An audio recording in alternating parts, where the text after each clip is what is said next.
Desculpa o atraso, mas nós tivemos que arrumar lá o Anfiverde, que não estava o som muito bom. Bom, essa é a terceira palestra da série Ciência às 19 horas, que a gente tem organizada aqui no IFISC. Queria lembrar vocês que a gente tem uma palestra por mês, e é toda terceira terça-feira de cada mês, às 19 horas, aqui nesse auditório e no Verde também. No mês que vem, nós teremos uma palestra sobre física quântica. O título é Os Mistérios da Física Quântica. Certo? E em dezembro, a única exceção vai ser a segunda terceira terça-feira do mês, né? Que vai ser dia 14 de dezembro. Né? Vai ser uma palestra sobre cosmologia. Vai ser o professor Jorge Matzas, do IFT em São Paulo. E em novembro, dia 16 de novembro, é fácil lembrar, o dia após o feriado, dia 15 de novembro, vai ser sobre física quântica, quem vai dar para você eu mesmo. Né? Então, 16 de novembro, física quântica, e 14 de dezembro é uma palestra sobre cosmologia. Né? E informações sobre as palestras podem ser obtidas na página do Instituto de Física de São Carlos. Vocês entram na página, em eventos, né? E ali tem um link para a página do curso. Essas palestras estão sendo gravadas e futuramente vão ser disponibilizadas também na internet. Bom, e hoje é um prazer ter aqui a professora Suzana Moss, da Universidade Federal Fluminense. Né? Ela é uma especialista em simulações em computador sobre evolução, a evolução das espécies e seleção natural. Né?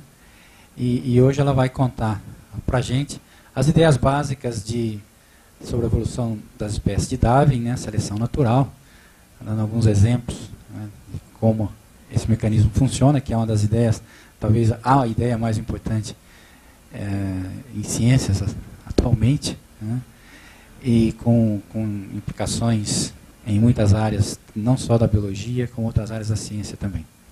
Okay? Então, o título dela é A Evolução das Espécies. Né? Okay. Muito obrigada, é um prazer muito grande estar aqui.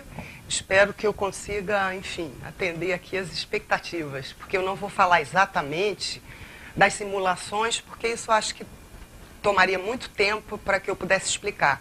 Mas eu vou tentar explicar pelo menos os conceitos que estão por trás da teoria da evolução das espécies e falar do Darwin, da viagem dele, como foi que ele foi aprendendo esses conceitos, né? E depois vocês podem interromper com pergunta a hora que vocês quiserem, tá? Bom, a gente, para poder definir o que é a evolução biológica, atualmente a definição é essa que está aí. Você precisa ter variação genética e seleção natural. Então, já já nós vamos ver cada um, né? Mas a evolução em si, ela pode se dar em pequenas escalas de tempo. Então, é quando você tem variações nas frequências de genes de uma população, de uma geração para outra. Por exemplo, nossos filhos que não são idênticos a nós. Então, isso já é uma variação, mas é uma variação numa escala de tempo curtinha. E você pode ter em grandes escalas de tempo. Significa a formação de diferentes espécies a partir de modificações num ancestral comum. Que significa, então, várias gerações. Então, você tem aqui o exemplo dos tempos curtos, que é simplesmente a reprodução. E aqui, por exemplo, um exemplo de tempos longos, aqui tem outro, que é a evolução até chegar na baleia. Bom, mas a primeira coisa que precisa ficar bem claro é isso aqui, ó, que ela pressupõe, a evolução biológica pressupõe a existência de um ancestral comum. Então, na realidade, nós temos um ancestral comum e se a gente for mais para trás, vai acabar chegando num ancestral comum de todas as espécies. Agora, essa coisa da grande escala de tempo, o que significa a grande escala de tempo? Então, só para a gente ter uma ideia, né? Aqui, por exemplo, nosso ancestral comum está aqui, ó. Ele viveu há 18 milhões de anos atrás. Então, isso foi o nosso ancestral comum. Foi a partir daqui que surgiram todas essas espécies que vocês estão vendo. Será que 18 milhões é muito? Depende, né? Porque se você olhar para cá, ó, a Terra, há 200 milhões de anos atrás, ela era assim. Há 100 milhões de anos atrás, ela era assim. E agora, ela está desse jeito. Os dinossauros, por exemplo, e os mamíferos apareceram aqui, ó, quando a Terra estava desse jeito, há 250 milhões de anos atrás. Por isso que se encontra fósseis de dinossauros em tantos lugares espalhados, porque eles podiam atravessar, né? Agora, há 170 milhões de anos atrás surgiram os pássaros. E há 65 milhões de anos atrás, os dinossauros desapareceram. Então, vocês veem que quando os dinossauros desapareceram, o nosso ancestral comum não chegava nem, né, a imaginar que um dia existiria. Então, isso é para a gente entender o que significa uma grande escala de tempo. E você encontra processos de evolução que vão desde a escala curta, de algumas milhares de anos, até escalas como essa de milhões de anos, né? Mas voltando à teoria em si, eu falei que são dois ingredientes, a variação genética e a seleção natural. Como é que ou quais as variações genéticas que importam para a evolução, né? Bom, uma delas a gente sabe que aparece facilmente através da reprodução sexuada. Os filhos sempre herdam algumas características de um dos pais, outras características de outro. Então já é uma grande diversidade quando você tem uma reprodução sexuada. Mas mesmo que você não tenha uma reprodução sexuada, uma bactéria, por exemplo, ela se reproduz assexuadamente. Mas as bactérias, mesmo assim, elas não são idênticas. Quando uma bactéria se divide em duas, ou qualquer célula do nosso corpo se duplica, ela tem erros, ela contém erros. Será que todos esses erros interessam para a evolução? Não. Só interessa para a evolução os erros que ocorrem nas células reprodutivas, porque aí então esses erros serão transmitidos para os nossos filhos. Então esses são os importantes. E esses erros acontecem quer a gente queira, quer a gente não queira. É pelo fato de você ter um mecanismo de cópia. Então, isso aqui é um exemplo pictórico, né, simplificado, do DNA de um indivíduo como uma bactéria, por exemplo. Tá? Porque nós temos duas coisas dessas aqui. Nós somos diploides, né, porque temos as características do pai e as características da mãe. Mas, independente disso, quando uma célula vai se copiar, por exemplo, o óvulo ou o espermatozoide, que só tem uma tripinha dessas aqui, quando vai se copiar, essa coisa aqui abre como se fosse um fechecler. Então você tem um fechecler e começa a abrir esse fechecler. No momento em que esse fechecler aqui está se abrindo, tá vendo? Vem uma enzima e vai produzindo o outro que vai fechar, para transformar o inicial em dois. Na hora que isso é feito, acontecem erros. Por exemplo, aqui, ó, você pode ver que o vermelho junta com o amarelo e o verde junta com o preto. Então, era isso que tinha que acontecer. Aqui, ó, o azulzinho é o original. Então, no original, o preto é com verde, o amarelo é com vermelho. Quando essa enzima passou e começou a copiar, aqui deu tudo certo, mas aqui embaixo houve uma cópia mutante, porque juntou o verde com o vermelho, quando deveria ter juntado o verde com esse roxo aí, sei lá, né? Então, houve um erro. E essa coisa está fora do seu controle. Isso vai acontecer, quer você queira, quer não. Essas mutações, às vezes, a maior parte delas é neutra.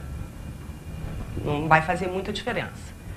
Algumas são, depois das neutras, que são as mais frequentes, infelizmente, são as ruins. São aquelas que produzem um defeito que podem te causar uma doença.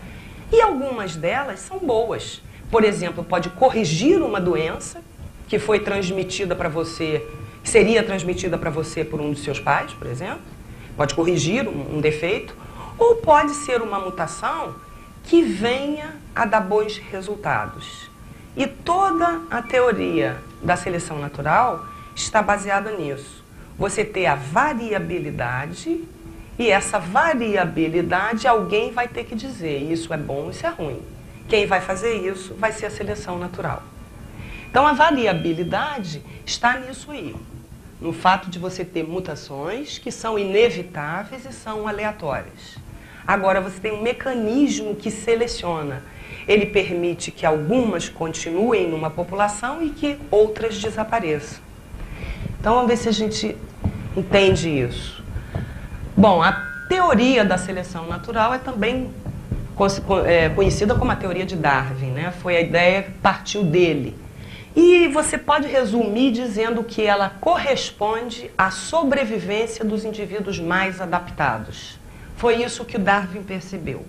E que eu vou tentar explicar um pouquinho como foi que ele chegou a isso aí. Mas vocês vão... toda hora vai acontecer isso, sinto muito. Mas a sobrevivência dos mais adaptados, o que significa o mais adaptado? Para a seleção natural, o conceito é muito claro. É aquele mais apto a reproduzir.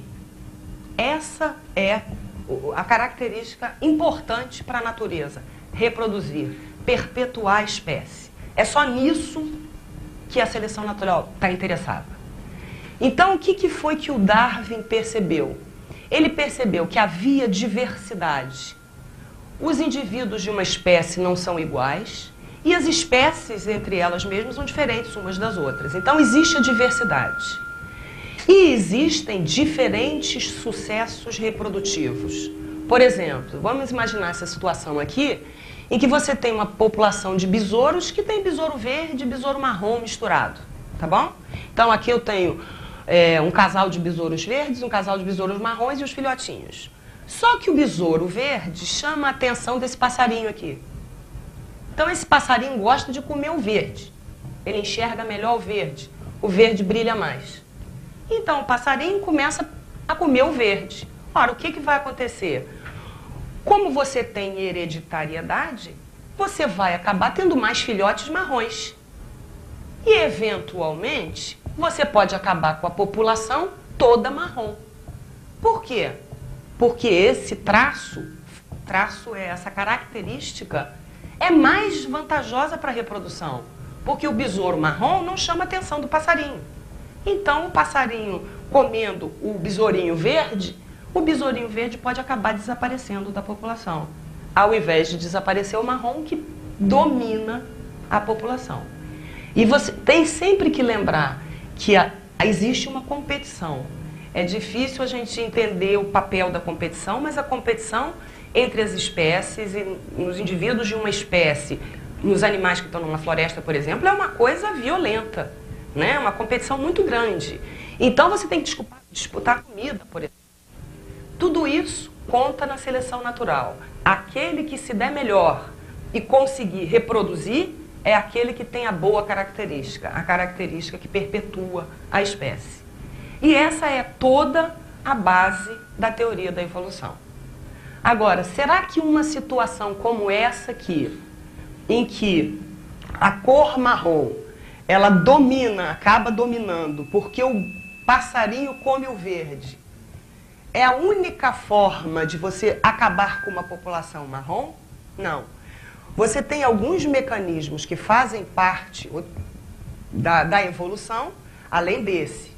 Por exemplo, a chamada deriva genética. A deriva genética, ele não é um processo de adaptação, mas ele é muito importante, porque ele pode mudar o padrão genético da população. Mas acontece que ele ocorre por acaso. Então é por isso que todas as espécies estão sujeitas a algum tipo de deriva genética.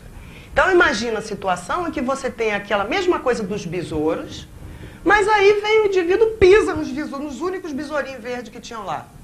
A população vai acabar ficando marrom. Isso é seleção natural. Isso é deriva genética. Mas é importante, conta, porque ele muda o padrão genético da população. Então, esse mecanismo está presente também na evolução.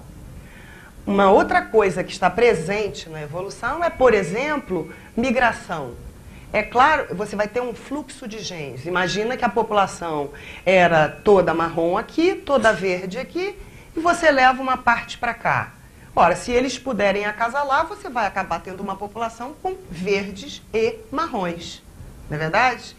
Então, essa coisa de repente, você ter uma migração e aumentar a diversidade genética é um outro fator muito importante na evolução. A diversidade genética. Ela é tão importante, a natureza é tão sábia, que ela deixa que a diversidade permaneça até que ela tenha certeza que aquela diversidade está piorando ou atrapalhando a reprodução. Então, um exemplo é esse que está colocado aqui. Isso aqui, essas células são as células vermelhas nossas, a hemoglobina. E essa célulazinha aqui, vocês estão vendo que ela tem uma forma de meia-lua. Então, isso é uma doença que se chama anemia falciforme. Então, o indivíduo que herdar essa doença, tiver isso aqui, herdado do pai e da mãe, ele vai ter a doença, não tem jeito. Ele vai ficar doente, porque as duas possibilidades são ruins. Ele tem o gene defeituoso da mãe e tem o gene defeituoso do pai. Ele vai ficar doente e ele vai morrer. Mas o indivíduo que herdar essa doença apenas de um dos pais, a doença é recessiva. Então, ele não vai manifestar a doença. Ele vai ser portador do gene errado, mas a doença não vai se manifestar, porque ele tem um homólogo que está bom. Então, a doença não se manifesta. Ele fica na população porque ele pode reproduzir. E olha aqui, esses indivíduos, então, que são portadores recessivos disso aqui, que em princípio você poderia perguntar, mas se a seleção é tão boa, por que não jogou esse cara fora? Que ela não faz isso à toa. Esse sujeito que porta essa doença e não tem os sintomas dela, é imune à malária. Então, se um dia houver uma epidemia no mundo de malária que ninguém consiga cuidar, eles vão sobreviver. Nós não. Então, a natureza é muito sábia. Ela quer diversidade e ela não joga nada fora, a não ser que aquilo vá atrapalhar a proliferação da espécie. Tá claro? Bom,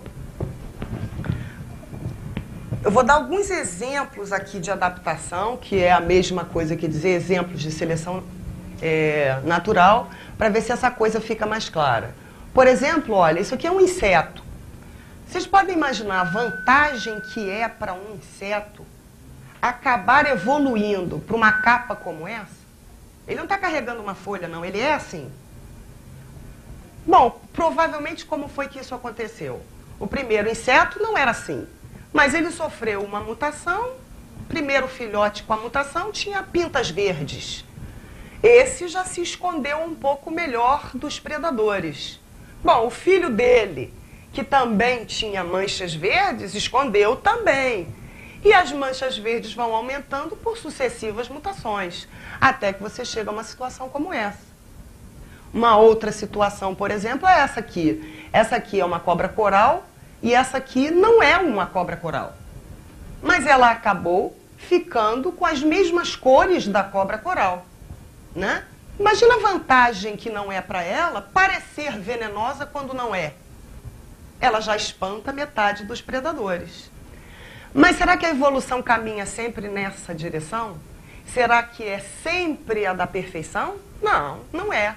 É simplesmente a da lei da sobrevivência. Se você precisa disso para sobreviver, se mantém. Se não precisa, deixa para lá. Então, esses peixes aqui, por exemplo, eles têm olhos, mas não enxergam. Os olhos deles atualmente têm uma capa, uma película branca, uma pele branca. Por quê? Porque os ancestrais desses peixes aqui, eles moravam próximos à superfície. Então, eles precisavam dos olhos. Mas, de repente, eles se mudaram, por alguma razão, para as profundezas. Lá é escuro. Então, os olhos passaram a não ser muito importantes. Então, um peixe nasceu com um defeito no olho. Mas, como o olho não era mais importante, o defeito ficou. Isso também é seleção natural. É a mostra de ausência de pressão da seleção natural, porque o peixe não precisava do olho. Muito provavelmente, esse peixe adquiriu outras características para sobreviver aos predadores sem os olhos. Muito provavelmente, eles hoje em dia são mais rápidos do que eram os ancestrais, né? E uma outra coisa que é muito importante na formação das espécies é a seleção sexual, que nada mais é do que uma manifestação da seleção natural no comportamento. Então, você tem seleção sexual de mais variados tipos. Tem aqui alguns exemplos, né, de como esses bichinhos aqui, eles ficam dançando, mostrando as patas. Quem dança mais se ganha melhor a fêmea. Mais ou menos isso aí. Esse daqui enche o papo, né? E a fêmea eventualmente vai dizer, não, eu vou casar com o mais papudo. Então o cara vai lá e enche o papo, porque se ele não encher o papo, a fêmea não escolhe ele. Então é uma questão de seleção natural. Ou ele se comporta daquele jeito ou está frito. O pavão, por exemplo, ele abre as penas. Mas hoje em dia já se sabe, por exemplo, que quanto maior a cauda do pavão, mais velho ele é. Mas se o pavão é mais velho, então geneticamente ele é forte. De alguma maneira, essa coisa sobrevive, né? Esse conhecimento, que na verdade não é um conhecimento, ele sobrevive, né? Bom, opa, vamos nós de novo. Então agora eu vou tentar falar um pouquinho, né, do Darwin, teoria de Darwin, né? Bom, essa aqui é a data, nasceu e morreu. Ele nasceu na Inglaterra em 12 de fevereiro de 1809. Algumas características dele, que eu achei interessantes. Primeiro, segundo ele próprio, ele era muito fraco, um aluno fraco. Ele escreve mesmo a um amigo dizendo que ele acredita que ele era considerado por todos os professores e pelo pai como um garoto comum. Na verdade, com uma inteligência um pouquinho abaixo da média, né? Mas o principal interesse dele era a natureza, principalmente besouros. Ele chegou a ter uma coleção grande de besouros, com algumas espécies raras. Mas o pai dele queria que ele fosse médico, porque o avô era médico. Então o pai queria que ele fosse médico e ele entrou, então, em 1825, para essa escola de medicina aqui, porque o pai queria que ele fosse médico. Bom, ele ficou 2 anos e abandonou. Ele descobriu que ele tinha pavor a sangue e muito mais pavor ele tinha das cirurgias que eram feitas naquela época sem anestesia, né? Então ele abandonou e ele acabou indo para Cambridge, onde ele tirou um bacharelado em artes, e o objetivo do pai dele era que ele fosse padre. Mas isso não significa que fosse o objetivo dele, né? Então quando ele termina, né, mais ou menos quando ele está terminando esse bacharelado, ele continua tendo um interesse muito grande por rochas, fósseis, animais, plantas, e ele fica amigo de 2 professores em Cambridge. Um desses professores era geólogo e o outro, que vai ter um papel mais importante na vida dele, era botânico, que é esse cara aqui, John Henslow. E então, quando ele termina lá e está sem saber o que fazer, porque medicina não deu, né? Padre ele também não queria. Enquanto ele estava decidindo o que fazer, ele foi indicado justamente pelo botânico, que ficou amigo dele, para participar como naturalista de uma viagem ao redor do mundo no Beagle, navio Beagle da Marinha Real Britânica. E aí ele não tem nem dúvida, né? Eu vou escapar da família, escapar desse bololô, vou picar a mula, né? E foi exatamente o que ele fez. Ele pegou esse navio, então essa viagem dura 5 anos. Ela vai de 27 de dezembro de 31 a 2 de outubro de 36. Então, esse aqui é o Darwin na ocasião da viagem, isso aqui é uma miniaturazinha, né, do Beagle. Bom, essa viagem, ela foi realmente muito longa, né? Ele saiu daqui, da Inglaterra, ele veio para cá, ó, aqui ele passou pelo Brasil, depois ele veio para toda essa costa aqui, ele chegou aqui nas Ilhas Galápagos, que foi com certeza o lugar mais importante aonde ele esteve, aonde ele mais aprendeu. Depois ele foi para o Tahiti e depois por aqui, Austrália, e voltou de novo para cá, né? Então esse foi o trajeto dele. Bom, e não é dizer, isso daí é uma imagem do Beagle, desenhada pelo artista que foi a bordo, né, quando o navio estava passando pela Terra do Fogo, né? A Terra do Fogo tá, onde está a Terra do Fogo aqui? Hã? Aqui, por aqui, né? Tá aqui, Terra do Fogo aqui. Isso. Quando ele estava passando por ali, né? Bom, a cada lugar que ele foi, ele fez observações que depois ele foi estudar. Não é dizer que Darwin sabia a teoria da evolução, a teoria da seleção natural, na verdade, quando ele pegou o Beagle. Não sabia, né? Mas vocês vão ver que ele aprendeu, né? Ele realmente absorveu as coisas que ele viu durante a viagem. Ele esteve no Brasil muito no início da viagem, né? Ela começou em dezembro de 31, ele esteve aqui em fevereiro, abril do ano seguinte. Então, o primeiro contato dele com a floresta tropical e com a exuberância da floresta tropical foi em Salvador. E ele, a primeira coisa que ele nota quando ele tem esse contato é como é cruel a sobrevivência num lugar como esse aqui. Como os bichos disputam por comida, por acasalamento, como eles se matam. E ele fica muito impressionado pela luta, pela sobrevivência num lugar como esse que ele nunca tinha visitado, né? Depois ele vai no Rio de Janeiro, mas ele só acha muito bonito. Quando ele passa pela Terra do Fogo, na Terra do Fogo o clima é um horror, né? Um clima muito inóspito, às vezes muito frio, um vento cortante que às vezes deixa as árvores meio achatadinhas. Primeira coisa que ele observa é o seguinte, que os nativos desta região são paupérrimos, quase não têm o que comer e o que vestir, mas são capazes de sobreviver dormindo na grama, na relva, molhada. E ele se dá conta disso e diz, meu Deus, se eu fizesse isso, eu já tinha pego uma pneumonia, já estava a 7 palmos. E esses caras conseguem sobreviver. Então foi a primeira coisa que ele percebeu. Eu não sou igual a eles não são iguais a mim. De alguma maneira eles conseguem alguma coisa que eu não consigo, né?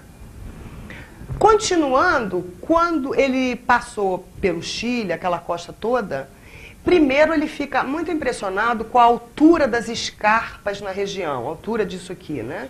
A linha d'água está aqui, como as escarpas eram altas. E além disso, quando ele está entrando no Porto de Conceição, tem um terremoto.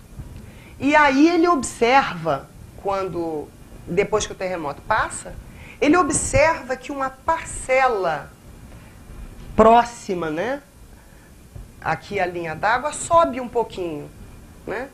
E ele se dá conta do seguinte, peraí, mas tem uma porção de bichinhos que moravam ali logo embaixo da água. Agora esses bichinhos subiram. Como é que eles vão sobreviver? Agora não tem mais água. E ele começa a reparar que na verdade, ele já tinha visto muitos fósseis no caminho que dava a impressão que a linha d'água tinha mudado, que existia uma vida anterior ali que deixou de existir. Então, antes que houvesse qualquer menção sobre placa tectônica, ele já começa a se dar conta que pode existir um movimento na Terra.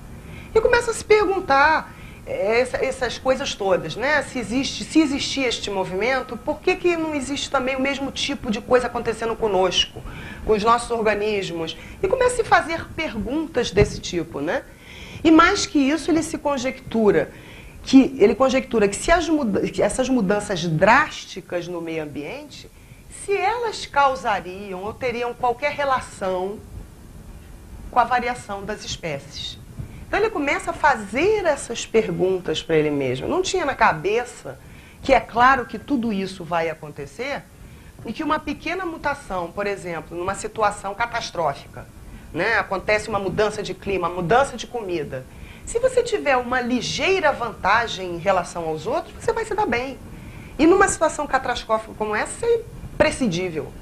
Se você, por uma mutação, corre um pouco mais do que o seu vizinho, se vier um leão para te comer, o seu vizinho dá, se você dá bem, né?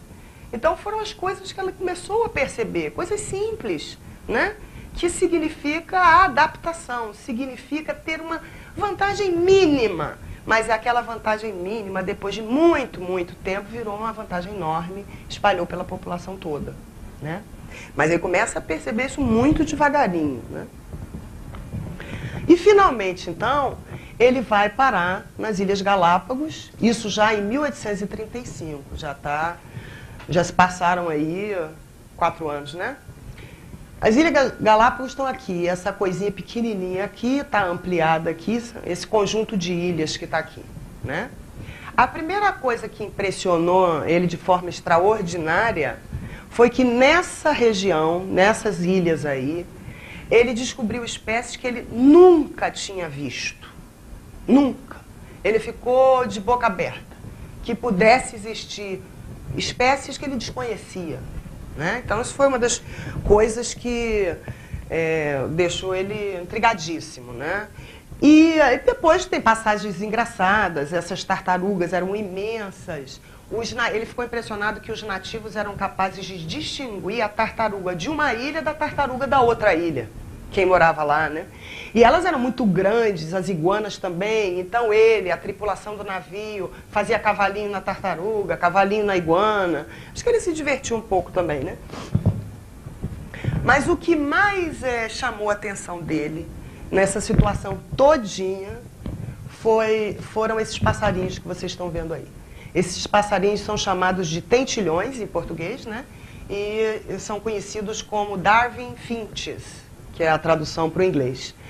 Ele ficou impressionado com esses passarinhos, na verdade são 13, aqui só tem 11, eu peguei nesse site aqui, que aliás é muito interessante, e o cara diz que só conseguiu fotografar esses 11.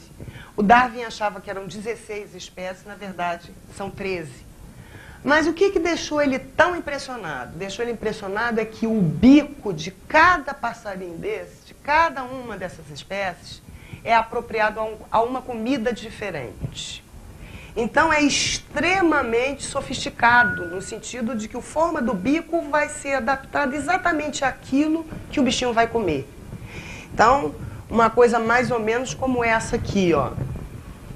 Eu botei só, aqui tem só 5, mas são 13, vocês já sabem. Esse aqui, por exemplo, esse aqui, ele come esse tipo de semente grande aqui. Então ele tem um bico tipo quebrador de nozes mesmo. Já esse que está aqui, o 2, ele come esses insetos que tem uma carapaça meia dura. Então o bico já funciona tipo um alicate desse que corta metal. Esse aqui, ó, o 3, ele tem que ter o bico mais fininho porque é para comer animais tipo caranguejo, siri, que você tem que ultrapassar, procurar nas entranhas um jeitinho de pegar, né? Fugir daquela carapaça dura, o bico fininho e lá pegar. Esse outro aqui, por exemplo, ele tem o biquinho mais comprido de todos porque ele se alimenta dessa coisa dentro dessa flor do cactus aqui. E ele fica realmente muito impressionado com isso, ele se dá conta disso. E isso é adaptação, né? Você imagina o seguinte, vamos imaginar a seguinte coisa. Você tem um passarinho que come... Acho que eu vou pegar a girafa, por exemplo. Imagina que a girafa não tivesse o pescoço comprido. Aí a girafa não tem o pescoço comprido, tem que comer grama, por exemplo, capim, grama. Aí uma girafa, por uma mutação, ela nasce com o pescoço um pouquinho mais comprido. Aí ela consegue alcançar uma folhinha. Então ela passa a comer folhinha.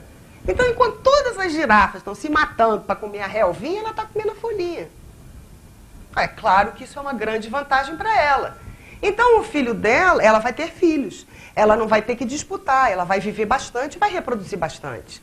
Se os filhos dela herdarem essa mutação, ou aqueles que herdarem, vão ter o mesmo processo. Então, enquanto os outros estão se matando na disputa, aquele ali está se dando bem. Se você pensa nesse processo durante milhares de anos, isso é a seleção natural. Para esses passarinhos é a mesma coisa. Ficarem todos disputando pela mesma comida é uma guerra. É melhor especializar. Aquele que come a flor do cactus só briga com o cara que come a flor do cactus. O outro que tem um alicate para quebrar a semente só vai brigar com aquele da semente, né? Então o que ele faz, como eu disse, ele não formulou a teoria durante a viagem. O que ele faz é pegar todas essas coisas, catalogar, desenhar, e bem direitinho. Esse aqui, por exemplo, é o do cactus, né? Que come um negocinho dentro do cactus.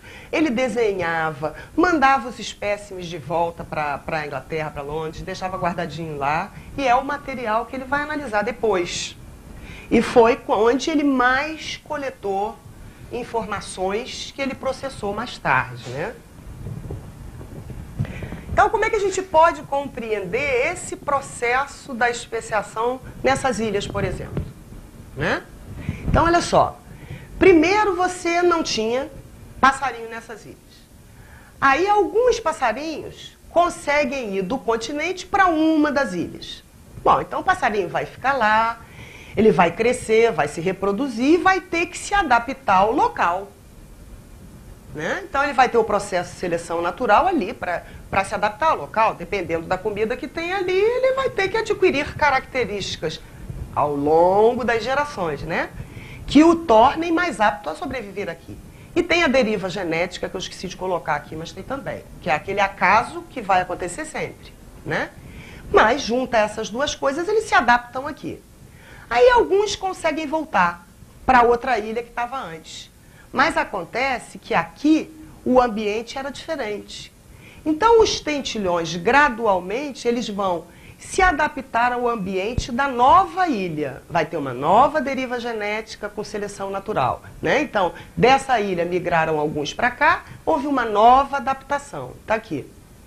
Às vezes, essa diferença por adaptação ao longo dos anos, ela é tão grande, por causa da deriva genética e da seleção natural, que alguns passarinhos, quando voltaram para cá, já não podiam mais acasalar com os que permaneceram ali. Então, esses que estavam aqui, que vieram para cá, passou a ter essa ilha aqui duas espécies. Porque um já não acasalava mais com o outro, porque acabou produzindo tanta diferença entre os organismos que eles pararam de ser compatíveis, né? Então, você passou a ter duas espécies aqui. E aí você bota esse mecanismo para evoluir um tempão. Você bota esse mecanismo para se repetir, você acaba tendo as 3 espécies. Deu para entender? Será que esse mecanismo é único? Não. Esse mecanismo é um mecanismo que a gente chama de especiação alopátrica. É quando você tem uma população que, de repente, aparece um troço, um rio no meio e divide a população em 2.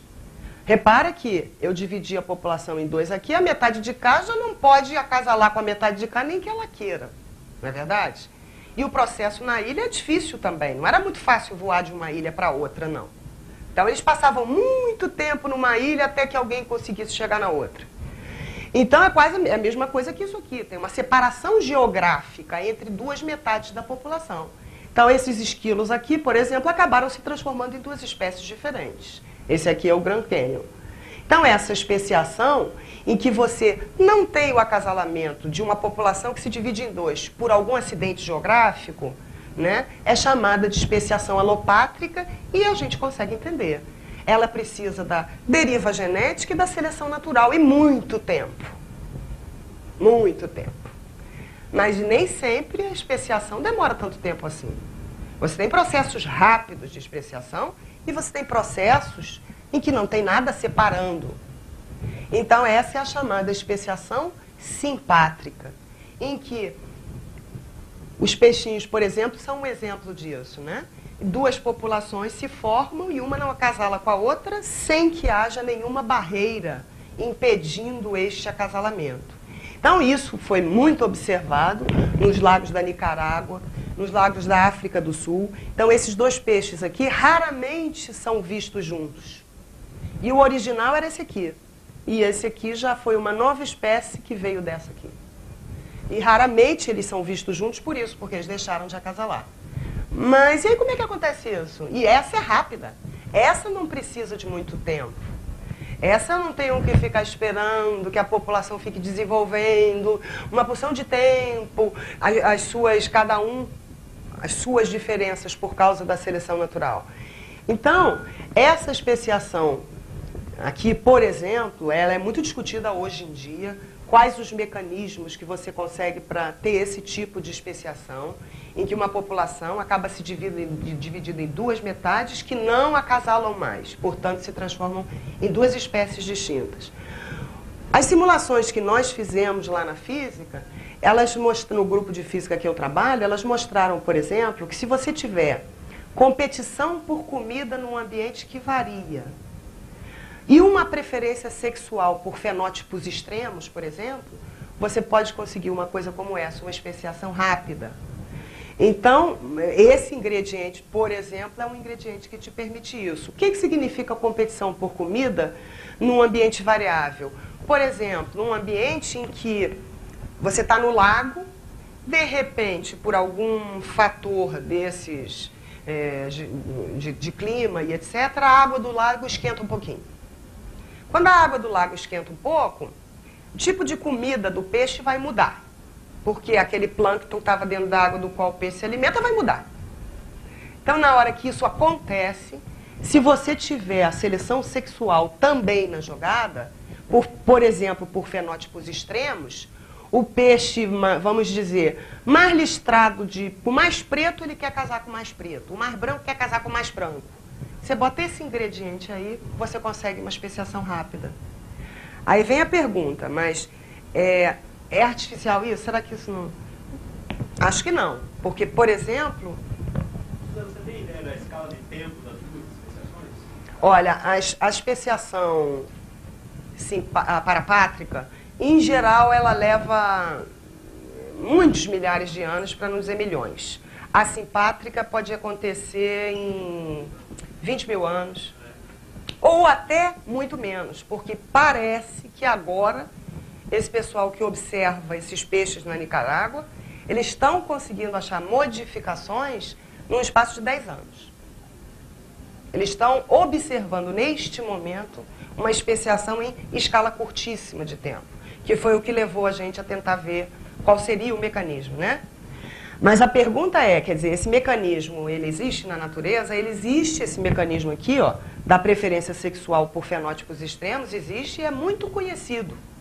E é claro que o ambiente variar é fácil, né? Com todas essas coisas que vivem acontecendo, El Niño, não sei o que lá, todo mundo mexe naqui, o clima muda de lá, muda de cá. Isso é o que está acontecendo o tempo todo, né?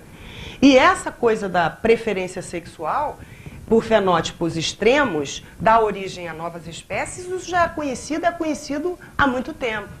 Por exemplo, isso é feito aqui, é a seleção artificial, porque ela é imposta. Esse pombo aqui, por exemplo, você vê a cara, é um pombo comum, né? Aí o criador vai lá e diz, bom, eu vou pegar o mais cabeçudinho, o mais papudinho de todos e só vou deixar acasalar com o mais papudinho. Aqui eu vou separar o mais cabeludinho, sei lá, e só vou deixar com o mais cabeludinho. E aqui eu vou pegar o que tiver a cauda maiorzinha e só vou deixar acasalar com o que tiver a cauda maiorzinha. E isso é feito durante algumas gerações. Aí o resultado é isso que está aqui, ó. São espécies diferentes de laboratório, produzidas dessa forma. Apenas só deixando acasalar com um determinado traço, né? Então você obtém isso daí. Mas esse não é o único mecanismo de se obter especiação simpátrica, quer dizer, sem uma divisão, não. Só a, como é que se diz, competição por comida, mesmo que ela não seja variável, é capaz de produzir isso. Mas tem que ter a seleção sexual. Sem a seleção sexual, aí você não separa. Não tem um rio no meio, não tem uma barreira no meio. A única maneira de separar é você ter a seleção sexual, né? Por isso ela faz parte da seleção natural, né? Bom, mas depois a gente pode voltar a outras coisas. Eu quero mais terminar, né, essa parte da teoria de Darwin aí. Bom, essa elaboração da teoria de Darwin, como eu disse, não foi um processo rápido, né? Desde a viagem dele até que ele resolvesse publicar o livro dele, ou começasse a escrever, passaram-se 22 anos. Vamos tentar ver primeiro quem foram os antecessores dele, né? Os antecessores dele, o que achavam, né? Eu coloquei aqui, um deles era o avô dele, esse cara aí, que era médico, escreveu um livro importante, e o outro, que é muito mais conhecido, que é esse aqui, o Lamarck, que muitos dizem que não tem muita diferença entre os dois, né? Mas o que você vê na literatura é que esses dois indivíduos diriam que você tem caracteres transmitidos, que já era uma evolução naquela época, né? E você passa seus caracteres, né?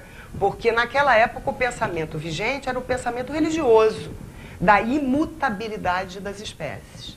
E esses caras já falavam na herança de caracteres, só que eles falavam na herança dos caracteres adquiridos durante a vida. E não é isso. O que eles imaginavam?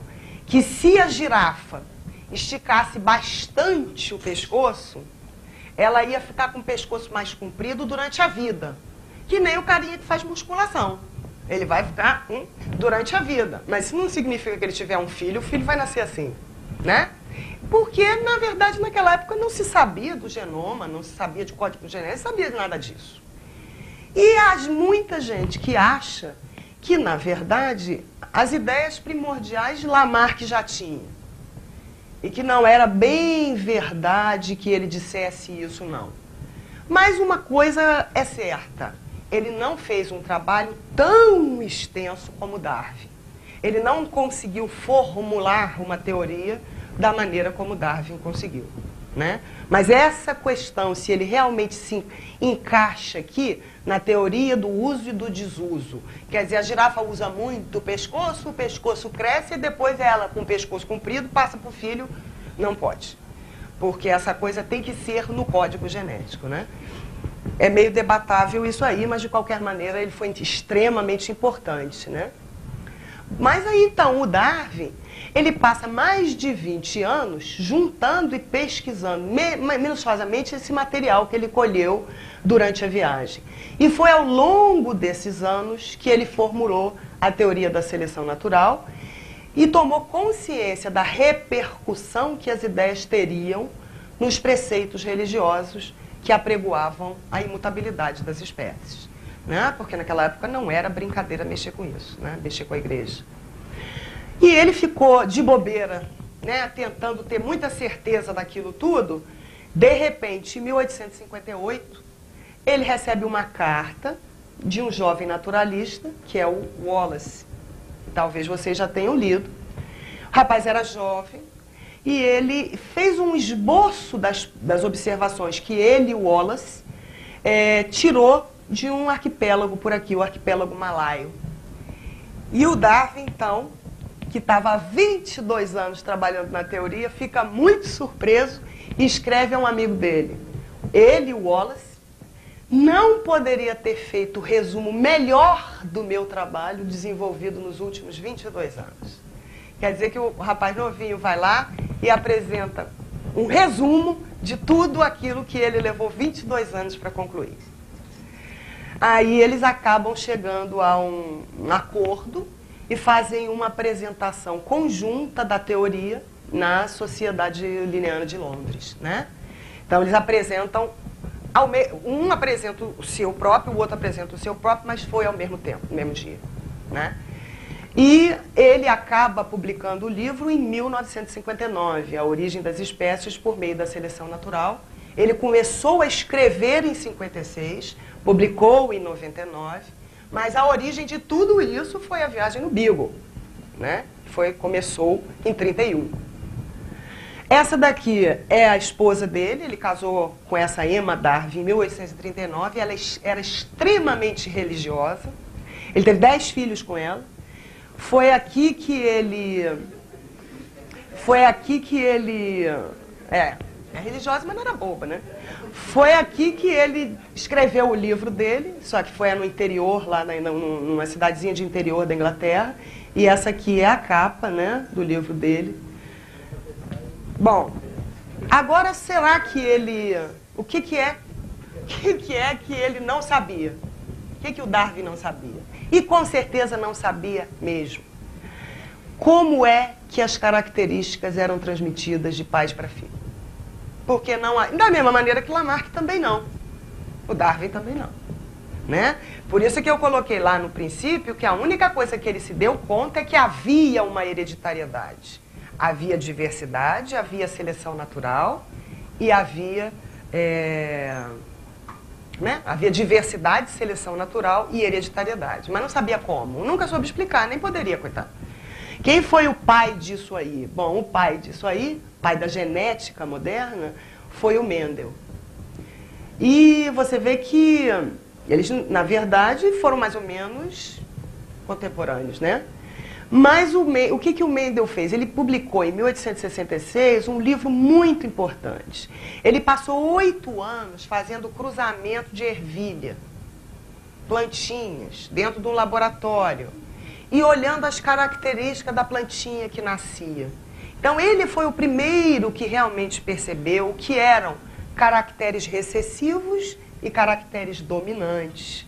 Como é que ele podia fazer o cruzamento das plantinhas para obter como resultado um filhote de plantinha com as características que ele esperava?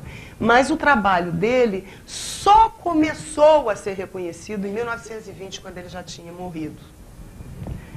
Bom, e finalmente essa coisa toda culminou em 1953, com esses dois aqui, com a descoberta realmente do DNA, né? É onde está o nosso código genético.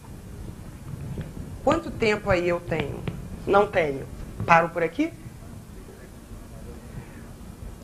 Na verdade, eu não sei se eu paro e deixo para as perguntas ou se eu falo alguma coisa. Posso parar? Posso falar mais alguma coisinha? Então, eu vou falar só mais uma coisinha aqui para falar para vocês pelo menos um pouquinho, né, da parte do trabalho que a gente faz. O que a gente faz é fazer modelinhos muito simplificados. Mas tão simplificados que você olhar, você vai dizer assim, não funciona. Funciona. A gente substitui essa parafernália que está aqui, e que vocês têm que se lembrar que são duas. Aqui está representado só uma, são duas, no caso da gente, porque nós somos diploides. Representar essa parafernália todinha aqui, em vez de eu representar por essa confusão, eu represento por uma série de zeros e uns. Então eu vou dizer que cada indivíduo meu é representado por um conjunto de zeros e uns. Aí eu digo, por exemplo, 1 representa um defeito, 0 representa a ausência de um defeito. E posso dizer, por exemplo, que toda vez que aquele 1 aparecer, ele vai me dizer a idade que o indivíduo vai ficar doente. Então, eu posso botar uma estrutura de idade nisso. Eu posso, por exemplo, representar o meu indivíduo por 90 zeros e uns. O primeiro corresponde ao primeiro ano de idade, o segundo ao segundo e assim por diante. Então, se aparece um umzinho na 10ª posição, esse cara vai começar a sofrer de uma doença na 10ª posição. E aí a gente coloca mecanismos do seguinte tipo: o indivíduo não pode ter um número arbitrário de defeitos. Mas você pode sobreviver tendo uma doença do coração, você pode sobreviver tendo diabetes, você pode sobreviver com isso, mas se você juntar todas, não vai dar para sobreviver. Então tem um limite de defeitos que o organismo pode, né, suportar. E você bota competição entre os indivíduos. Um indivíduo compete com o outro. Por competição, ele pode morrer. Pronto. Só com isso, que uma coisinha que um aluno de iniciação científica pode fazer, a gente consegue verificar o mecanismo do envelhecimento, por exemplo. Por que é que a gente fica velho? E a gente fica velho pela seguinte razão: porque aquelas mutações lá, as ruins, em geral estão relacionadas a uma doença mesmo. Alguma coisa que não funciona direito no seu organismo e que vai te produzir um resultado ruim. Vamos pegar duas doenças diferentes. Uma é Alzheimer, por exemplo. Alzheimer é genético. Você nasce com ela. Mas você só passa a ter os sintomas aos 60 anos. Então você pode casar, você pode ter filhos, uma vida bem sucedida a partir dos 60, depois que você cumpriu a sua função, no que diz respeito à evolução da espécie, deixar seus filhos, aí você pode ficar doente, né? Por isso que esse defeito existe, porque ele não atrapalha a procriação. Já a doença de Huntington, por exemplo, que é o envelhecimento catastrófico, o indivíduo em geral morre aos 15, 16 anos. Então é uma doença que quase não existe. E aí é que você começa a perceber o papel da seleção natural aí também.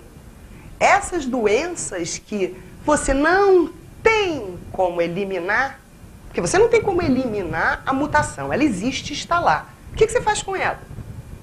Bom, elas ficam lá, desde que não atrapalhem você a reproduzir. Ora, as que não atrapalham você a reproduzir são as que aparecem as doenças quando você fica mais velho. E aí elas vão aparecendo e a sua probabilidade de sobrevivência diminui com a idade. E é isso que se chama ficar velho. Um outro exemplo.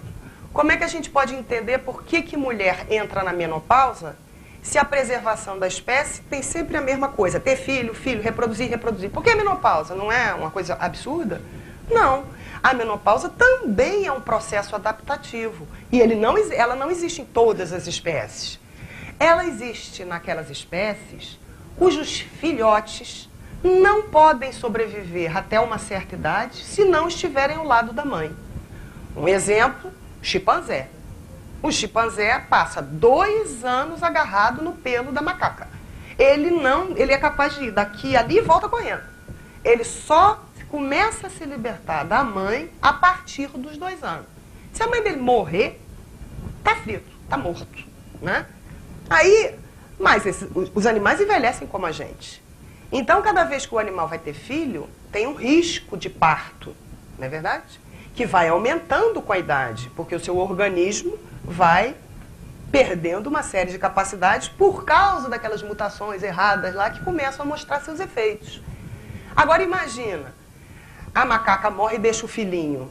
Na hora que ela tiver a próxima ninhada, o filhinho está com 1 ano, ela já está tendo a ninhada seguinte e está cheia de filhote com 1 ano ali. O que vai acontecer se ela morrer quando tentar parir a segunda ninhada? Os da ninhada anterior vão morrer também. Aí também começa a ser vantajoso, em um certo momento, parar de reproduzir e passar a cuidar daqueles que você já teve, né? Então, essa, mais ou menos, é até a ideia que atualmente está. Isso foi uma das coisas que a gente simulou. E hoje em dia já tem uma proposta até mais complicada do que essa, que é a necessidade do cuidado, não da mãe também, mas da avó. Que a avó presente na vida pode aumentar a probabilidade de sobrevivência dos netos e filhos também. Né? E isso ainda é uma coisa que está sendo estudada, não se consegue provar. Mas, no fundo, todas essas coisas são manifestações da mesma coisa. Estar apto a reproduzir, que é basicamente o que diz a seleção natural. Bom, obrigada.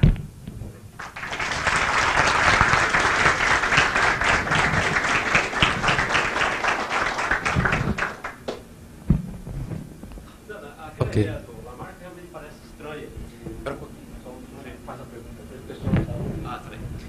A ideia lá do Lamarck, do primeiro Darwin, realmente não é muito fácil de aceitar de que a girafa simplesmente se esforçando passaria essa característica para os filhos.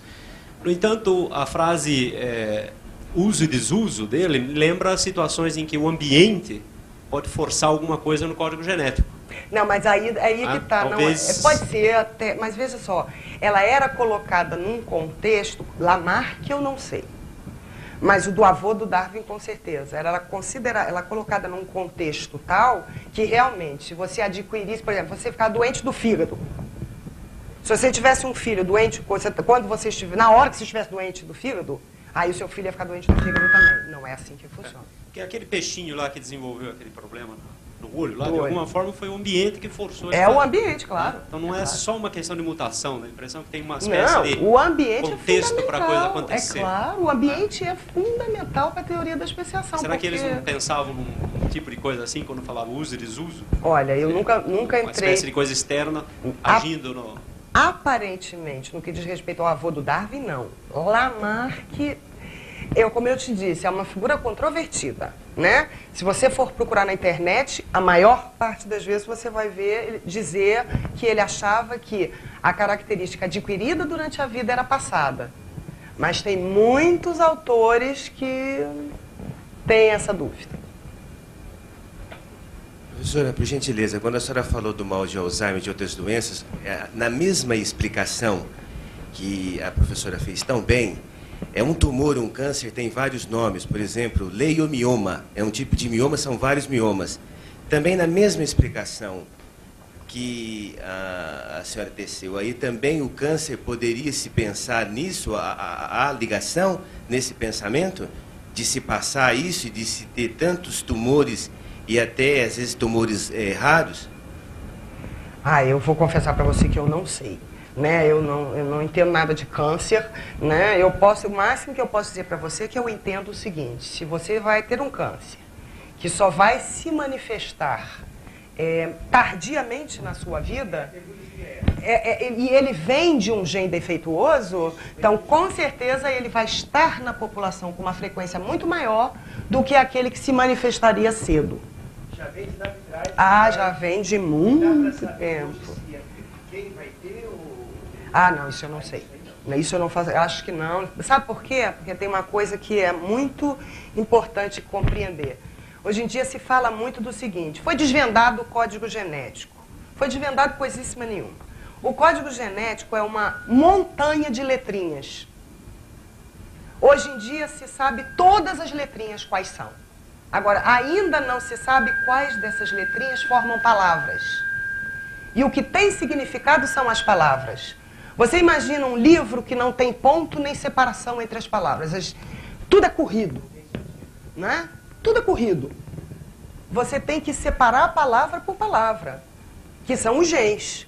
Eles é que têm um papel, né? Mas no meio dessa parafernália de letras, tem um montão de letras que não significa nada. E um montão que não se sabe para que serve. E uns poucos conjuntos que são os genes conhecidos. Mas não se sabe todos eles, e menos ainda, não se sabe a interação entre eles.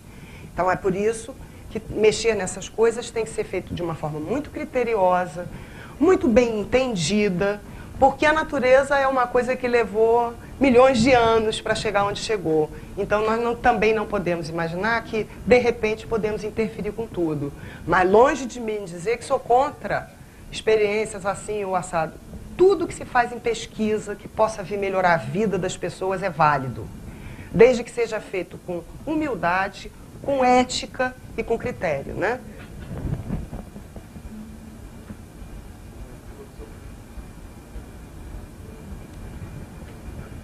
Professor, a minha dúvida é sobre os indivíduos que têm problema da anemia falciforme.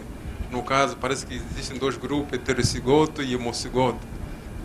A minha dúvida é saber quais são os que se adaptam melhor, digamos assim, os que não contraem o problema, a doença do paludismo. Não, se o indivíduo for recessivo, significa que o gene defeituoso ele herdou apenas de um dos pais dele. Sim. Como ele tem o gene bom, ele vai fabricar a proteína corretamente e ele não vai ter os sintomas da doença. Mas ele está carregando um gene defeituoso. Quando ele tiver um filho, ele pode ou não passar o defeito. Se o filho, se ele casar com uma mulher que também tem o defeito, mas também é recessiva, não fica doente, né? Porque o que fica doente morre. Mas se ela casa com uma mulher que também herdou de um dos pais, não herdou do outro. Então ela também é portadora do gene, mas ela não sofre a doença porque a doença é recessiva, né? Se der o azar do filho deles pegar o defeito de um e o defeito do outro, aí ele vai ficar doente. Não tem jeito. E muito provavelmente vai morrer.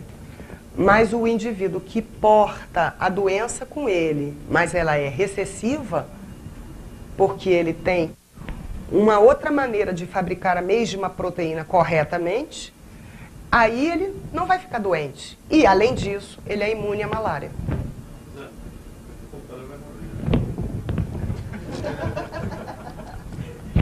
Eu acho que ele vai me matar, que ele está perguntando isso há horas. Mas agora não faz mal mais, né? Professor, no Rio de Janeiro, parece que o Estado, o governo, estava querendo tirar do currículo escolar essa teoria científica e colocar no lugar a explicação bíblica. Um negócio assim. Eu ouvi falar que uma razão disso a teoria de Darwin está em crise ultimamente. Que crise nada? Não, é uma história que alguns falam. Você é garotinho, rosinha, menino. Fala aí. Porque, por causa de algumas pesquisas que parece... Não tem nada a ver com pesquisa nenhuma. Não. Eu sei que essa história do Estado, do governo, eu sei que não.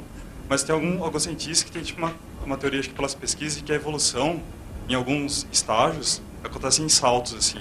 Ah, mas isso não tem nenhum problema com relação à teoria da evolução. É o chamado equilíbrio pontuado.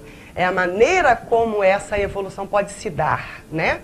Mas não tem problema nenhum com a seleção natural. Mas você sabe, é isso mesmo que... Você tem todos esses processos. Vão implantar isso mesmo no Rio de Janeiro? Ah, bom, olha, me disseram no outro dia que parece que o que é feito é que é obrigatório ensinar aulas de religião ou coisa parecida. Ninguém proíbe que seja ensinada a teoria de Darwin, não. Nem nega, não. Mas é obrigado a ensinar religião. É mais ou menos isso.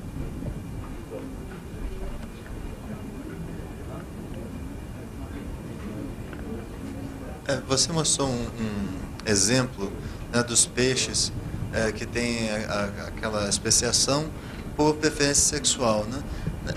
Um dos ingredientes. Um dos ingredientes. Mas você poderia haver essa especiação apenas com esse ingrediente, sem, por exemplo, o ambiente variável, sem a competição por alimentação? Alguns autores dizem que sim.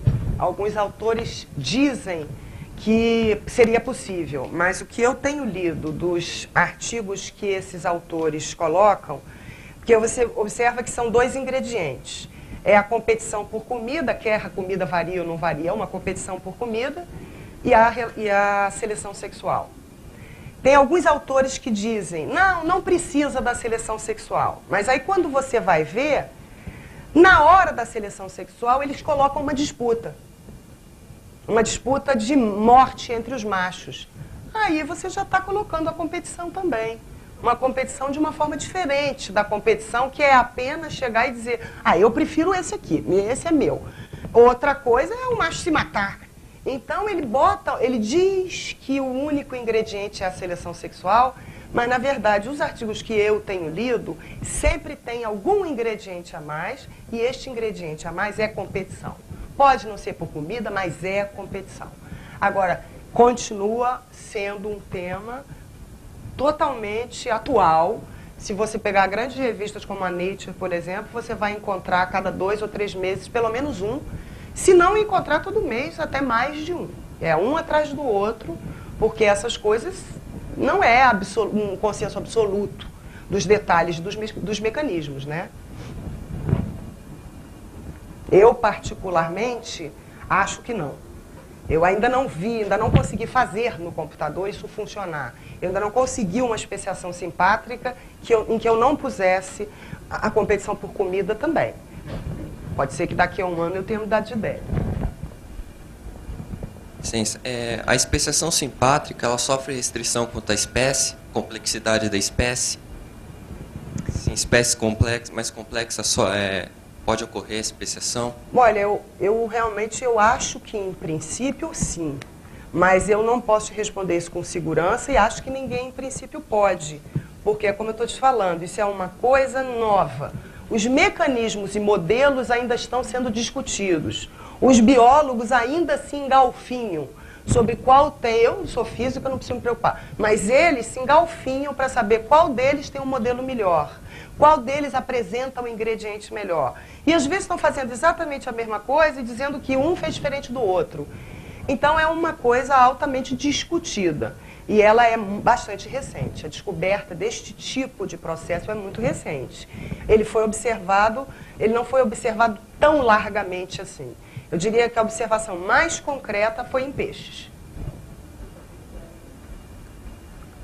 Professora Suzana, sobre essas doenças que afetam as pessoas depois da idade reprodutiva, não devia haver uma pressão ali, porque já que os descendentes delas não vão ser afetados também, já que não vai ter ninguém para cuidar delas depois? Eu acho que eu não entendi, porque a pressão existe. Existe para que você não carregue os defeitos que farão com que você fique doente antes de reproduzir. Mas mesmo depois que ficar velho, não vai existir uma pressão para que não fique, porque já que vai eliminar aquelas pessoas que vão cuidar dos descendentes não vão ser afetados também? Bom, mas isso existe, por isso a mulher tem a menopausa. Mas você precisa de que, primeiro, seja uma espécie onde você tenha dependência juvenil. Se você não tiver a dependência do filho com a mãe, aquelas espécies em que o filhote já nasce e já se manda e não precisa mais ver a mãe, então isso não faz mais sentido. Existe, por exemplo, a menopausa, é um fenômeno adaptativo disso aí. Mas tem uma coisa que você tem que lembrar, você não pode eliminar todos os defeitos, porque se você não quiser defeito nenhum, primeiro, você vai matar todo mundo. Segundo, você deixa de ter evolução. Se você atingir o ótimo, você não tem mais evolução. Não é verdade? E a natureza não funciona assim. Ela preserva, inclusive, o que pode estar errado, desde que não atrapalhe na hora da reprodução. Provavelmente, por alguma razão na própria evolução, chegou-se à conclusão que a fêmea deveria parar de reproduzir, o macho não. Em algumas espécies.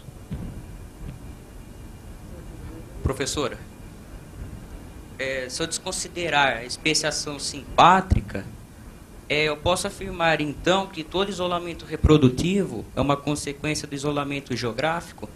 Se você retirar completamente, sim. Mas aí você vai ter... Quer dizer, na verdade, você sabe que não é, né? Você sabe que você tem a seleção sexual. A seleção sexual, se unida com o ingrediente correto, ela pode levar ao isolamento reprodutivo ou não. Por exemplo, o pavão, a pavoa.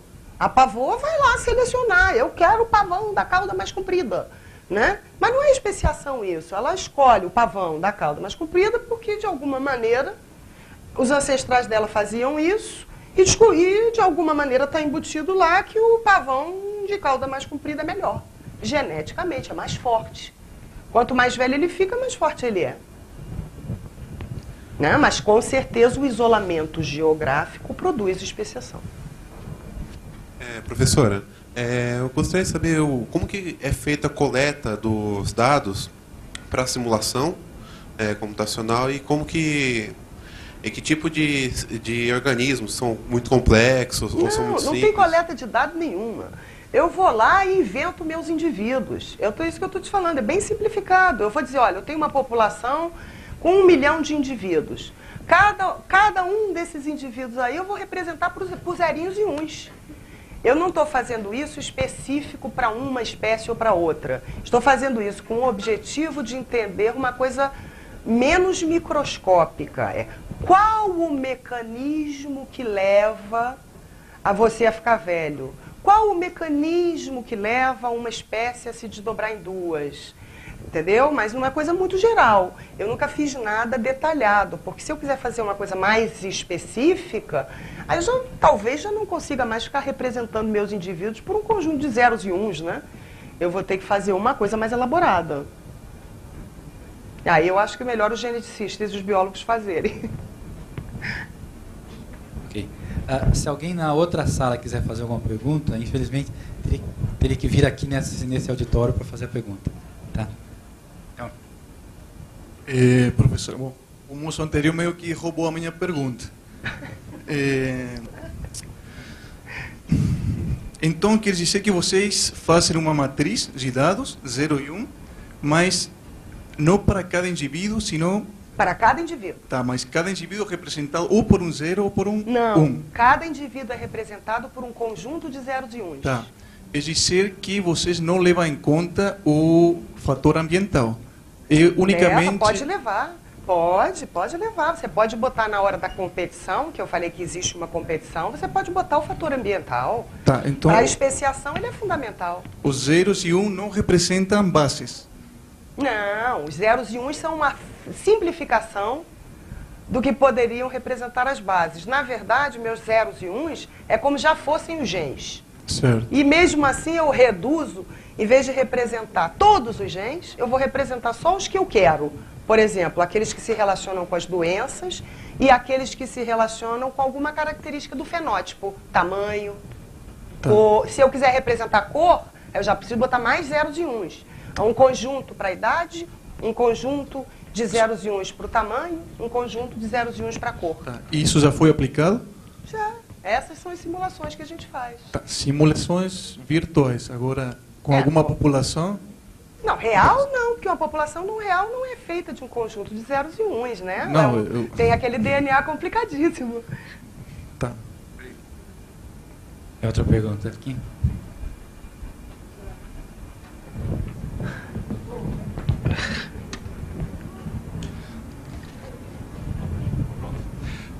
Eu queria saber qual é a relação entre se você faz subpopulações, se você cria subpopulações no seu conjunto de dados, né, ou no conjunto de indivíduos existem subpopulações, e qual é se você já fez alguma relação entre a resistência à doença e miscigenação entre esses subconjuntos.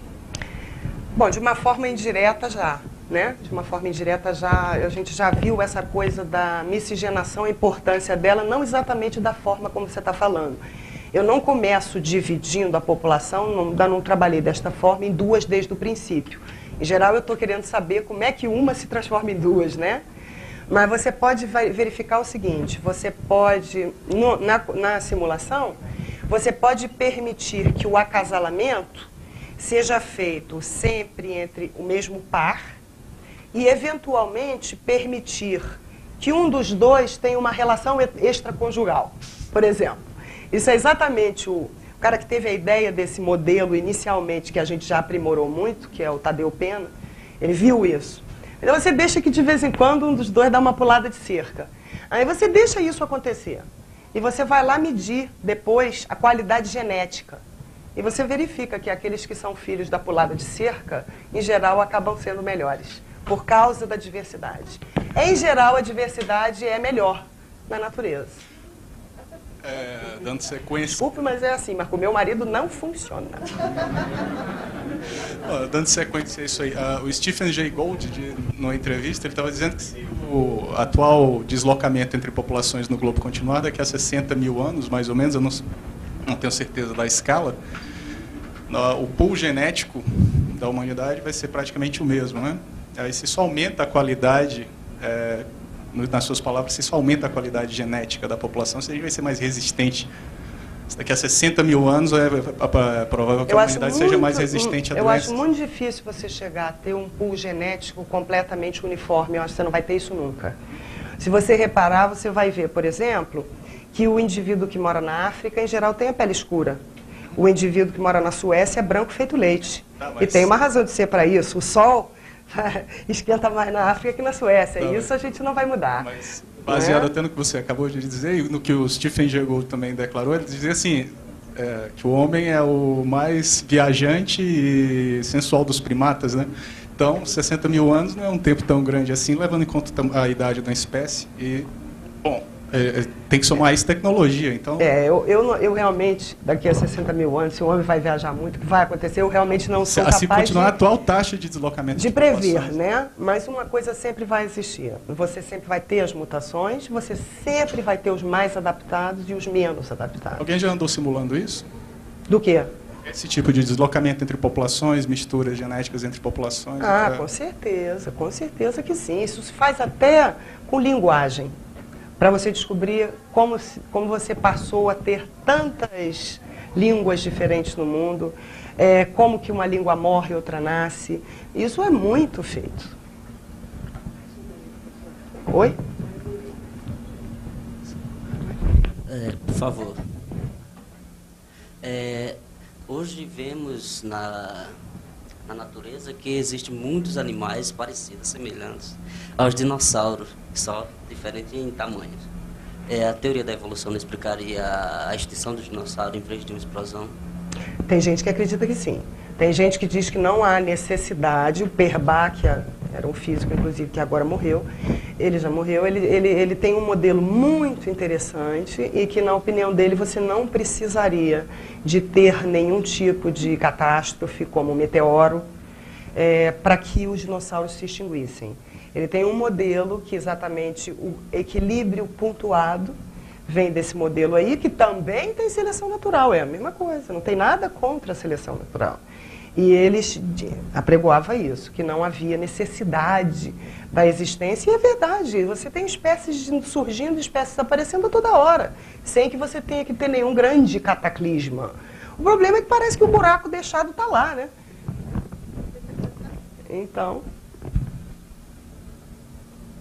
Só uma contribuição com a questão do mesmo pool genético, que o mesmo pool genético homogeneamente distribuído não quer dizer que todos os indivíduos sejam iguais. Não, não são. Porque, na verdade, que nós temos a mesma variabilidade em cada ponto qualquer que se pegue. Isso. E como o ambiente continua se modificando, vão continuar havendo pressões ambientais e vai continuar tendo essa seleção. Posso até falar uma coisinha? Teve uma das simulações que nós fizemos foi a seguinte: vocês sabem que existe uma teoria de que o Homo sapiens sapiens, quer dizer, o ultiminho, nós, né? O nosso ancestral comum viveu na África há 200 mil anos atrás. Então nós fizemos simulações para verificar se a gente conseguia obter pelo menos o efeito de ter um ancestral comum. E conseguimos numa boa. E o que você verifica, o que a gente fazia para obter isso? Bota os indivíduos com aqueles conjuntinhos de zeros e uns, mas além disso você bota um nome, porque senão eu vou saber quem é descendente de quem, né? Então você bota o nome lá. E você faz uma simulação em que você tem, por exemplo, os indivíduos reproduzem com as mutações lá e um mecanismo de morte aleatória, tá? E, eventualmente, a cada passo da sua simulação, você mata lá um número X aleatoriamente de indivíduos. E bota lá os nomes de família. Cada vez que nasce um, você bota o nome da família naquele um. Você pode fazer até só com as mulheres. Se quiser sofisticar mais, faz homem e mulher, duplo, Oliveira, não sei das quantas, né? E você pode fazer uma simulação dessas e você vê que você roda a maquininha e você chega a um nome só. Mas se você compara os zerinhos e uns, que esses são o padrão genético, não tem essa coisa de virar um só. Como é que se diz? O ancestral pode ser comum, mas isso não significa não ter diversidade no código genético. Eles continuam completamente diferentes uns dos outros. Eu posso dizer que foi isso que eu fiz. Não sou capaz de ir muito além, porque, como eu te digo, eu sou física, eu não sou bióloga, né? Eu adoraria que os biólogos não detestassem os físicos e ajudassem a gente mais. Porque a gente precisa muito mais da ajuda deles, porque a gente precisa entender a biologia melhor. A gente tem um mecanismo de fazer as equações, de botar no computador, porque é aquilo que a gente aprendeu. Mas a gente gostaria de poder usar essa ferramenta, né, nos problemas da biologia, mas a gente desconhece muita coisa, infelizmente, né? E os biólogos não gostam muito, porque a gente vai lá meter o dedo na seara deles. Professora. Uma lei de potência, só no tempo infinito. Oi. Oi. Só respondendo essa pergunta que o moço falou do Rio de Janeiro, na verdade é um grupo que tem no Rio de Janeiro que está querendo ser um movimento, como aqueles que tem nos Estados Unidos, de protestantes, que estão tirando das escolas, algumas a essas instituições, o ensino do darwinismo, porque falam que é ultrapassado, e como eles querem conferir ao criacionismo um caráter científico, né, eles estão querendo isso. Como você falou da colaboração entre biólogos e físicos, eu faço ciências sociais na Unesp Araraquara, e há 4 anos eu estudo Darwin, só que em antropologia, né? Porque, assim, eu acho muito interessante a ideia dele, só que eu proponho uma ideia...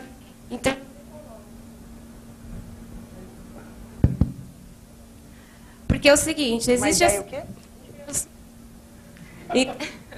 Ele não quer colaborar comigo em termos ecológicos ou antropológicos, porque existe a seleção natural, só que o homem é um ser que produz cultura, então tem o seu caráter simbólico.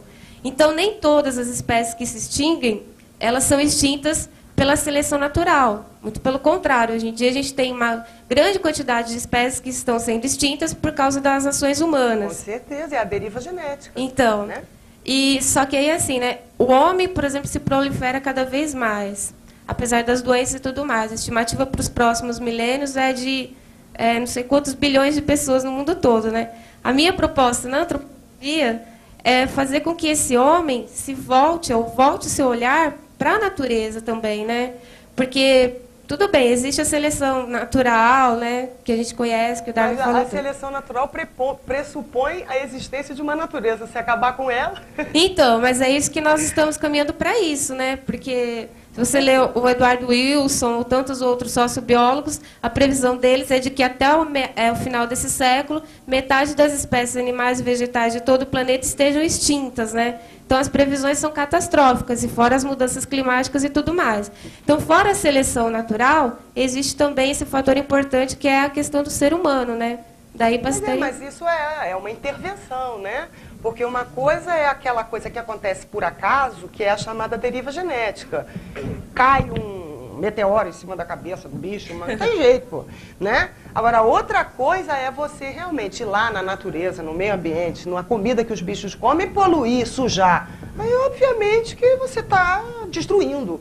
Aí eu não sei se eu vejo isso muito como um mecanismo de seleção, não. Eu vejo como destruição mesmo, burrice. Alguma outra pergunta?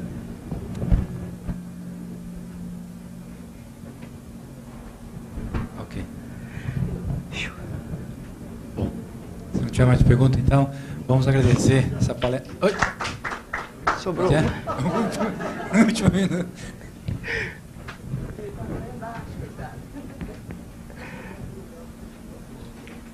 Eu vi um trabalho do Torres, de Araraquara, que ele trabalha com animais peçonhentos.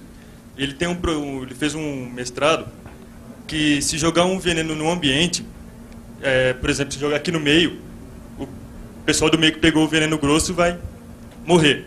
Mas os escorpiões que estariam nos arredores, que pegou um pouco do veneno, eles adquiririam uma resistência e passariam para os descendentes. Né? E eu achei que isso é lamarquismo. Mas depende, né? Se isso for provocar se este veneno atuar diretamente no DNA e provocar uma mutação, os próximos filhos poderão. Mas vai ter que atuar no DNA. Aí, então, no caso de venenos no ambiente, ele está criando resistentes mais fortes. E é mais forte do que isso, né? Porque tem que provocar uma mutação na célula reprodutiva. Não é em qualquer, né? Mas ele viu que isso já está acontecendo, está surgindo escorpiões com veneno mais forte e mais resistente ao veneno. Aí o veneno direto já não causaria efeito mesmo. Não, mas o mais comum seria que o veneno matasse os que não são resistentes ao veneno, sobravam os que são resistentes e esses que reproduzem. Esses já teriam alguma característica que os torna mais resistentes, e aí isso seria passado aos filhos. Porque durante a vida não vai ter muito jeito, né? Bom, alguma outra pergunta? Não. Então vamos agradecer essa palestra bastante interessante.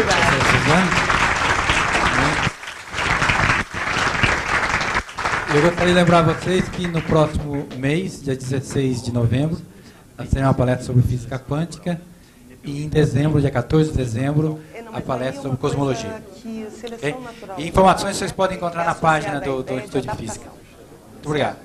E eu colocaria mais isso como o problema da deriva genética, que é exatamente, o sujeito vem, pisa em cima do besouro, o meteoro vem e cai na cabeça. Deu azar, caiu